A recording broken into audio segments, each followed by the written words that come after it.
So, I have something to admit to you guys. I've never seen Scream, so let's talk about it.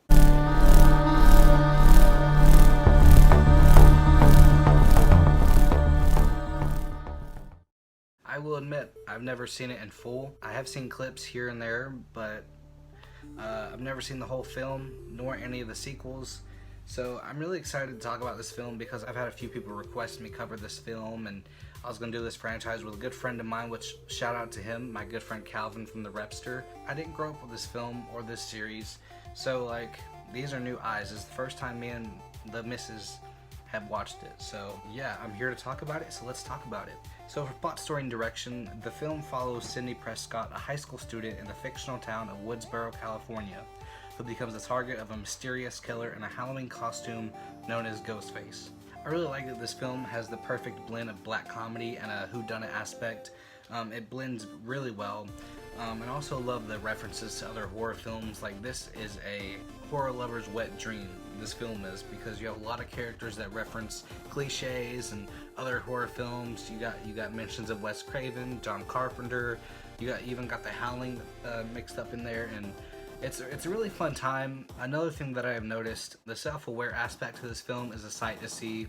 And while no music or music cues really stood out, other than jump scares that are worthy, rightfully so, and they do incorporate the score of Halloween in there a lot. You know, it's cool that they incorporate it in there because it does add for some intense and suspenseful scenes. So for plot, story, and direction, I had a really fun time with it, and I can really relate to a lot of these characters in here.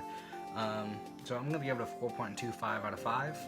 And so onto the kills, gore, and effects. No death really stood out to me other than the opening scene and the garage kill, which the garage kill I'm not a fan of. It doesn't really make that much sense, and you know, I have a garage, and you know, if there's anything that's below it, or if there's weight to it, it won't keep going, or it won't go down, it'll just stop. So it just makes no bit of sense to me, and I don't like it. But what makes up for it in this department is the ending. Most of the deaths in here are, you know, just stab. The ending to me is, while it's nothing extraordinary, it's very suspenseful, and it makes up for it. Like, the tension that's in that last scene is what I'm all about, and the third act is probably the best part of this film. So with that said, I'm gonna be nice and give the kills, gore, and effects a 3.75 out of 5. If it wasn't for the beginning and ending, it would have been, you know, probably like a 2 or something, because how many slasher films do you know incorporate stabbing somebody? You know, it's nothing really extraordinary. You know, I'd like to see the sequels get creative,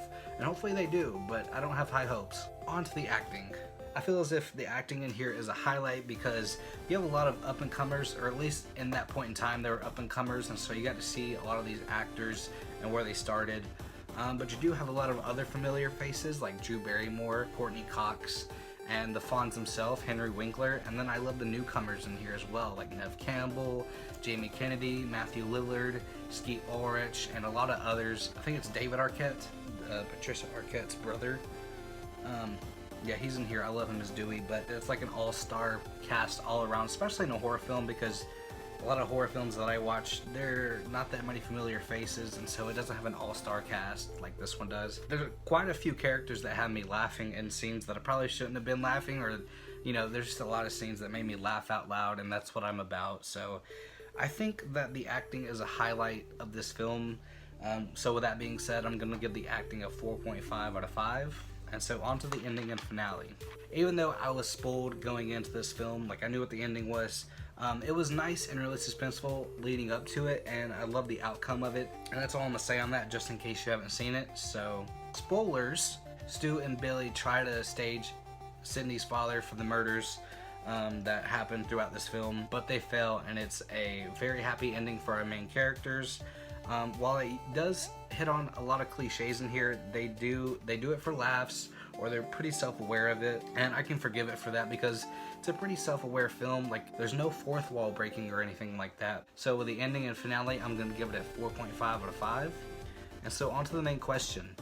Would I watch it again? Honestly, yes. I thought going into this film it was going to be extremely overrated, but through and through, I really enjoyed this film. and I can't wait to check out the sequels. So with that being said, I'm gonna say that for Scream, I'm gonna say that it's a film that you need to show your friends and family. Make sure to check out our Facebook groups, Horror Enthusiast 101 and Everything Horror. With that being said, if you found any entertainment in this video, let me know in the comments below, and as always, don't be scared. To like, comment, subscribe, and share would be highly appreciated, and peace.